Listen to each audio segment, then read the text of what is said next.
ଏ କଲେଜରେ ଜଣେ ମ୍ୟାଡ଼ାମ୍ ତାଙ୍କ ନିଜ ଛାତ୍ରକୁ ହିଁ ପ୍ରେମ କରି ବସିଲେ।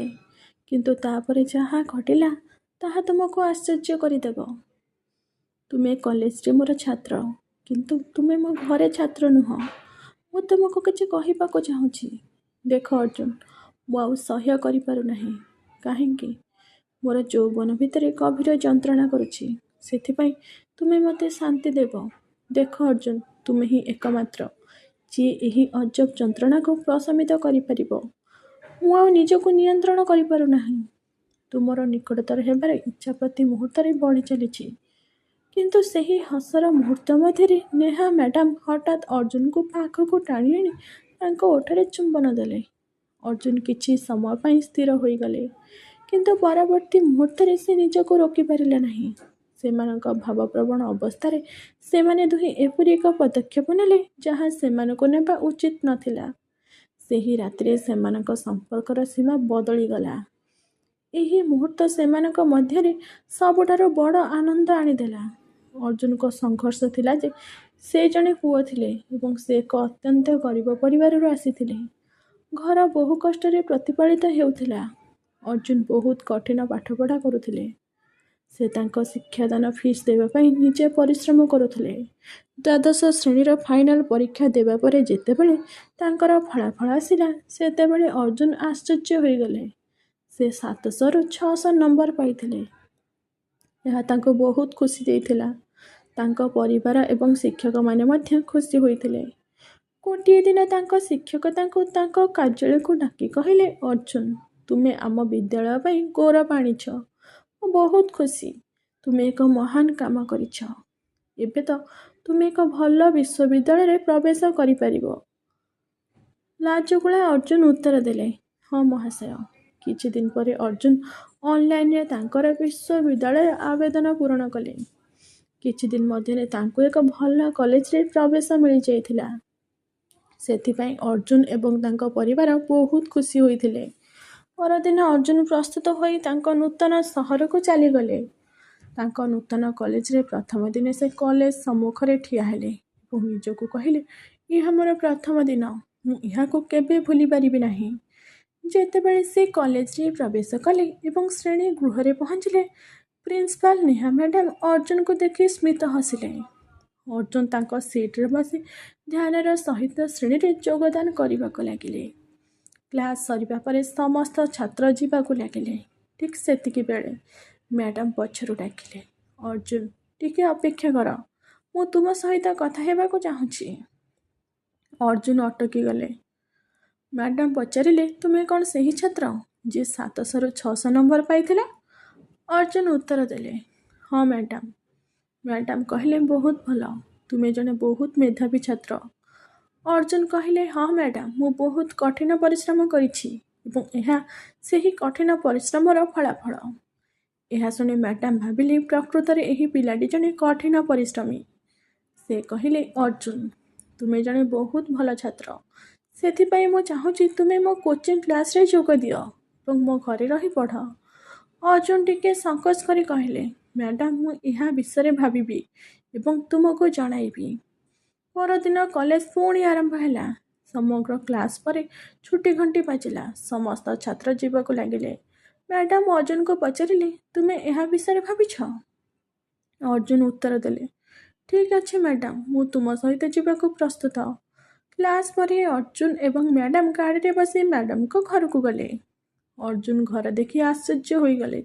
ସେ ପୂର୍ବରୁ ଏତେ ସୁନ୍ଦର ଏବଂ ବଡ଼ ଘର କେବେ ଦେଖିନଥିଲେ। ମ୍ୟାଡ଼ାମ୍ ହସି ପଚାରିଲେ, ତୁମେ ବାହାରେ ରହିବ ନା ଭିତରକୁ ଆସିବ? ଅର୍ଜୁନ ଉତ୍ତର ଦେଲେ, ହଁ ହଁ, ମୁଁ ଭିତରକୁ ଆସିବି।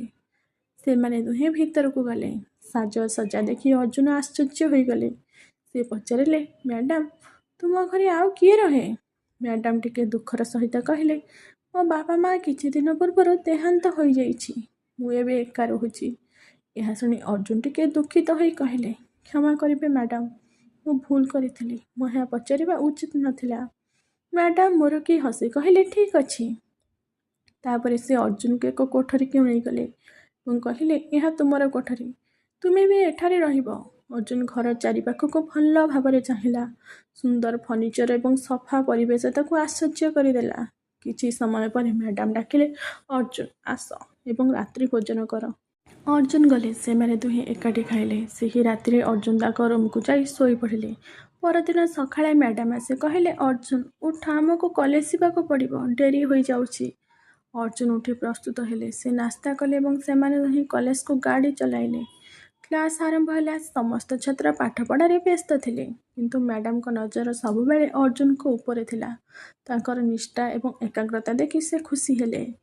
ବିରତି ପରେ ମ୍ୟାଡ଼ାମ୍ କହିଲେ, ଅର୍ଜୁନ ଆମେ ଆଜି ସିଧା ଘରକୁ ଯିବା ନାହିଁ, ଚାଲ କୌଣସି ସ୍ଥାନରେ ବୁଲିବା। ଅର୍ଜୁନ କହିଲା, ଠିକ୍ ଅଛି ମ୍ୟାଡ଼ାମ୍। ସେମାନେ ଏକ ରେଷ୍ଟୁରାଣ୍ଟକୁ ଗଲେ, ଖାଦ୍ୟ ଖାଇଲେ ଏବଂ କଥା ହେଲେ। ତାପରେ ହସି ହସି ସେମାନେ ଘରକୁ ଫେରିଗଲେ। ଅର୍ଜୁନ ତାଙ୍କ ରୁମ୍କୁ ଯିବାକୁ ଯାଉଥିଲେ, ସେତେବେଳେ ନେହା ଡାକିଲେ, ଅର୍ଜୁନ ମୋତେ 5 ମିନିଟ୍ ସମୟ ଦିଅ। ସେ ଟିକେ ହସିବାକୁ ଲାଗିଲେ। ଅର୍ଜୁନ ଅଟକିଗଲା, ତାପରେ ପାଖକୁ ଆସି ଠିଆ ହେଲା। ନେହା ସୋଫାରେ ବସିଥିଲେ। ସେ ଇଙ୍ଗିତ କଲେ, ଏଠାକୁ ଆସ, ମୋ ସହିତ ବସ। ଅର୍ଜୁନ ସଂକୋଚ କରି ବସିଲା, କିନ୍ତୁ କିଛି ଦୂରରେ। ନେହା ପାଖକୁ ଘୁଞ୍ଚି ଆସି ଧୀରେ କହିଲେ, ଅର୍ଜୁନ ଦେଖ, ତୁମେ କଲେଜରେ ମୋର ଛାତ୍ର, କିନ୍ତୁ ଏଠାରେ ଘରେ ଆମେ ବନ୍ଧୁ। ତେବେ ଏତେ ସଂକୋଚ କାହିଁକି? ଖୋଲାଖୋଲି କଥା ହୁଅ। ଅର୍ଜୁନ ଚୁପ୍ ରହିଲା। ନେହା ଗମ୍ଭୀର ହୋଇ କହିଲେ, ମୁଁ ତୁମକୁ କେବଳ କଲେଜରୁ ଫେରିବା ପରେ ଖାଇବା, ପିଇବା ଏବଂ ଶୋଇବା ପାଇଁ ମୋ ଘରକୁ ନିମନ୍ତ୍ରଣ କରିନଥିଲି। ମୁଁ ତୁମକୁ ଏଠାକୁ ନେଇ ଆସିଥିଲି କାରଣ ଏହି ବଡ଼ ଘର ମୋତେ ଜେଲ୍ ପରି ଲାଗୁଛି। ମୁଁ ଏଠାରେ ଏକା ରହେ, ମୋର କଥା ହେବା ପାଇଁ କେହି ନାହିଁ। ମୁଁ ଚାହୁଁଛି ଯେ କେହି ମୋର ଏକାକିତା ବାଣ୍ଟିବେ, ମୋ ସହିତ କଥା ହେବ, ହସିବ, ମଜାକ କରିବ। ଅର୍ଜୁନ ଆଶ୍ଚର୍ଯ୍ୟ ହୋଇ ତାଙ୍କୁ ଚାହିଁଲେ। ତାଙ୍କ ହୃଦୟ ସ୍ପନ୍ଦିତ ହୋଇଗଲା। ସେ ବୁଝିପାରିଲେ ଯେ ପ୍ରଫେସର କ'ଣ ଚାହୁଁଛନ୍ତି। ଅର୍ଜୁନ ଆଶ୍ଚର୍ଯ୍ୟ ହୋଇ ନେହାକୁ ଚାହିଁବାକୁ ଲାଗିଲା। ସେ ମନେ ମନେ ଭାବିଲା ଯେ ଏହି ପ୍ରଫେସର କ'ଣ କହିବାକୁ ଚାହୁଁଛନ୍ତି, କିନ୍ତୁ ସେ ଚୁପ୍ ରହିଲେ। କିଛି ମୁହୂର୍ତ୍ତ ପରେ ସେ ଧୀରେ ଧୀରେ କହିଲେ, ମୁଁ କେବେ ତୁମ ସହିତ ଅଧିକ କଥା ହୋଇନଥିଲି, କାରଣ ମୁଁ ଭୟ କରୁଥିଲି ଯେ ତୁମେ ଖରାପ ଅନୁଭବ କରିପାର। ମୁଁ ଭବିଷ୍ୟତରେ ସତର୍କ ରହିବି। ନେହା ଧୀର କଣ୍ଠରେ ଉତ୍ତର ଦେଲେ, ମୁଁ କାହିଁକି ଖରାପ ଅନୁଭବ କରିବି ଅର୍ଜୁନ? ମୋର ଏହି ବଡ଼ ଘର ଖାଲି ନ ଲାଗିବା ପାଇଁ ମୁଁ ତୁମକୁ ମୋ ପାଖରେ ରଖିଛି। କେହି ତ ରହୁ ମୋ ସହ କଥା ହେବା ପାଇଁ। ଏହା ଶୁଣି ଅର୍ଜୁନଙ୍କ ମୁହଁରେ ହସ ଫୁଟିଗଲା। ସେ କହିଲେ, ମୁଁ ମଧ୍ୟ ସମାନ ଚାହୁଁଥିଲି, କିନ୍ତୁ ମୁଁ ଚିନ୍ତିତ ଥିଲି ଯେ ହୁଏତ ମ୍ୟାଡ଼ାମ୍ ରାଗିପାରନ୍ତି। ତେଣୁ ମୁଁ କଲେଜରୁ ଫେରିବା ପରେ ସିଧା ମୋ ରୁମ୍କୁ ଚାଲି ଯାଉଥିଲି ଏବଂ ତାପରେ ପରଦିନ ସକାଳେ କ୍ଲାସ୍କୁ। ଧୀରେ ଧୀରେ ସେମାନଙ୍କ ମଧ୍ୟରେ ଦୂରତା ହ୍ରାସ ପାଇଲା। ଏକ ନିତ୍ୟ ସ୍ଥାପନ ଏପରି ହୋଇଗଲା, ସକାଳେ କଲେଜ, ସନ୍ଧ୍ୟାରେ ଘରକୁ ଫେରିବା ଏବଂ ସନ୍ଧ୍ୟାରେ ଅନ୍ୟ ଛାତ୍ରମାନଙ୍କ ସହିତ ବ୍ୟକ୍ତିଗତ କ୍ଲାସ୍। ତାପରେ ରାତିରେ ଅର୍ଜୁନ ଏବଂ ନେହା ଏକାଠି ବସି କଥାବାର୍ତ୍ତା କରିବାକୁ ଲାଗିଲେ। ସେମାନେ ଏବେ ବନ୍ଧୁ ପରି ଥିଲେ। ମଜା, ହୃଦୟସ୍ପର୍ଶୀ କଥାବାର୍ତ୍ତା, ହସ ଏବଂ ଛୋଟ ଛୋଟ ଥଟ୍ଟା, ସବୁକିଛି ଖୋଲା ହୋଇଗଲା। କିନ୍ତୁ ଦୁହେଁ ଯୁବକ ଥିଲେ, ଏକ ବଡ଼ ଘରେ ଏକା ରହୁଥିଲେ। ସମୟ ବିତିବା ସହିତ ସେମାନଙ୍କ ହୃଦୟରେ ଅଜଣା ଭାବନା ଫୁଟିବାକୁ ଲାଗିଲା। ବନ୍ଧୁତାଠାର ଆଗକୁ ପଥ ପ୍ରଦର୍ଶକ ଭାବନା। ଦିନେ ଆକସ୍ମିକ ଭାବରେ କଥାବାର୍ତ୍ତା କରୁଥିବା ସମୟରେ ସେମାନେ ମଜା କରିବାକୁ ଲାଗିଲେ। ତାପରେ ମଜା ଝଗଡ଼ାରେ ପରିଣତ ହେଲା। ସେହି ମଜା ଯୁକ୍ତିତର୍କ ମଧ୍ୟରେ ନେହା ହଠାତ୍ ଅର୍ଜୁନଙ୍କୁ ପାଖକୁ ଟାଣି ଆଣି ତାଙ୍କ ଓଠରେ ଚୁମ୍ବନ ଦେଲେ। ସେ କିଛି ସମୟ ପାଇଁ ଅଟକିଗଲେ, କିନ୍ତୁ ପରବର୍ତ୍ତୀ ମୁହୂର୍ତ୍ତରେ ସେ ନିଜକୁ ଅଟକାଇ ପାରିଲେ ନାହିଁ। ସେମାନଙ୍କ ଭାବପ୍ରବଣ ଅବସ୍ଥାରେ ଉଭୟ ଏପରି ଏକ ପଦକ୍ଷେପ ନେଲେ ଯାହା ସେମାନଙ୍କୁ ନେବା ଉଚିତ ନୁହେଁ। ସେହି ରାତିରେ ସେମାନଙ୍କ ସମ୍ପର୍କର ସୀମା ବଦଳି ଯାଇଥିଲା। ଏହି ମୁହୂର୍ତ୍ତ ସେମାନଙ୍କ ସମୟର ସବୁଠାରୁ ବଡ଼ ଆନନ୍ଦ ଆଣିଦେଲା। କିନ୍ତୁ ଆଗାମୀ ଦିନଗୁଡ଼ିକ ଏହି ଆନନ୍ଦର ଏକ ବଡ଼ ବୋଝରେ ପରିଣତ ହେବାକୁ ଥିଲା। କିଛି ମାସ ବିତିଗଲା। ସବୁକିଛି ଯଥାରୀତି ଚାଲିଲା। ସକାଳେ କଲେଜ, ସନ୍ଧ୍ୟା ଘର, ହସ, କଥାବାର୍ତ୍ତା, ପାଠପଢ଼ା। କିନ୍ତୁ ଗୋଟିଏ ଦିନ ନେହା ଦୁଃଖରେ ଅର୍ଜୁନଙ୍କୁ ତାଙ୍କ ରୁମ୍କୁ ଡାକିଲେ। ତାଙ୍କ ଆଖିରେ ଭୟ ଥିଲା। ତାଙ୍କ ସ୍ୱର ଥରି ଉଠିଲା, ଅର୍ଜୁନ ମୁଁ ଭାବୁଛି ମୋ ପେଟରେ ଏକ ପିଲା ବଢ଼ୁଛି। ଏହା ଶୁଣି ଅର୍ଜୁନ ସ୍ତବ୍ଧ ହୋଇଗଲେ। ସେ ଯେପରି ତାଙ୍କ କଣ୍ଠ ହରାଇ ବସିଲେ। ଏହା କିପରି ହେଲା? ସେ ଚିନ୍ତିତ ଭାବ ସହିତ ପଚାରିଲେ। ଆମେ ଏବେ କ'ଣ କରିବା? ନେହାର ଆଖି ଲୁହରେ ଥିଲା। ମୁଁ ତ ପୂର୍ବରୁ ଲୋକଙ୍କ ଗପସପର ଲକ୍ଷ୍ୟ ହୋଇସାରିଛି। ମୁଁ ଏକା ରହେ, ସମସ୍ତେ ନାନା ପ୍ରକାରର କଥା କୁହନ୍ତି। ଏବେ ଯଦି ଏହି କଥା ବାହାରି ପଡ଼େ, ତେବେ ମୁଁ ଜାଣିନାହିଁ ଲୋକମାନେ କ'ଣ ସବୁ କହିବେ। ଉଭୟ ଗଭୀର ଭାବରେ ଚିନ୍ତିତ ଥିଲେ। ନେହା ଭୟ ଏବଂ ଲଜ୍ଜା ଅନୁଭବ କରୁଥିଲେ ଏବଂ ଅର୍ଜୁନ ଅସହାୟତା ଏବଂ ହତାଶା ଅନୁଭବ କରିଥିଲେ। ଶେଷରେ ସେମାନେ ନିଷ୍ପତ୍ତି ନେଇଥିଲେ ଯେ ସେମାନଙ୍କୁ ସେହି ସନ୍ଧ୍ୟାରେ ଶାନ୍ତିରେ ବସି ଏକ ସମାଧାନ ଖୋଜିବାକୁ ପଡ଼ିବ। ଅର୍ଜୁନ ଏବଂ ପ୍ରଫେସର ନେହା ବହୁତ ବିଚାର ବିମର୍ଶ ପରେ ସେମାନେ ନିଷ୍ପତ୍ତିରେ ପହଞ୍ଚିଲେ ଆମେ ବିବାହ କରିବା ଉଚିତ। ନେହା ଏକ ଦୀର୍ଘ ନିଶ୍ୱାସ ନେଇ କହିଲେ, ମୋ ପଛରେ କେହି ମୋତେ ଅଟକାଇବା ପାଇଁ ନାହାନ୍ତି। ଯଦି ମୁଁ ତୁମକୁ ଭଲ ପାଏ ତେବେ ତୁମକୁ ବିବାହ କରିବା ମୋର ଅଧିକାର। ଅର୍ଜୁନ ଗମ୍ଭୀର ସ୍ୱରରେ ଉତ୍ତର ଦେଲେ, ମୁଁ ମଧ୍ୟ ତାହା ଚାହେଁ। କିନ୍ତୁ ମୁଁ ମୋ ବାପା ମାଆଙ୍କୁ ନ କହି କୌଣସି ପଦକ୍ଷେପ ନେଇପାରିବି ନାହିଁ। ମୁଁ ସେମାନଙ୍କ ସହିତ କଥା ହେବି। ମୁଁ ଆଶା କରୁଛି ସେମାନେ ବୁଝିବେ। ପରଦିନ ଅର୍ଜୁନ କଲେଜରୁ ଛୁଟି ନେଇ ଘରକୁ ଚାଲିଗଲେ।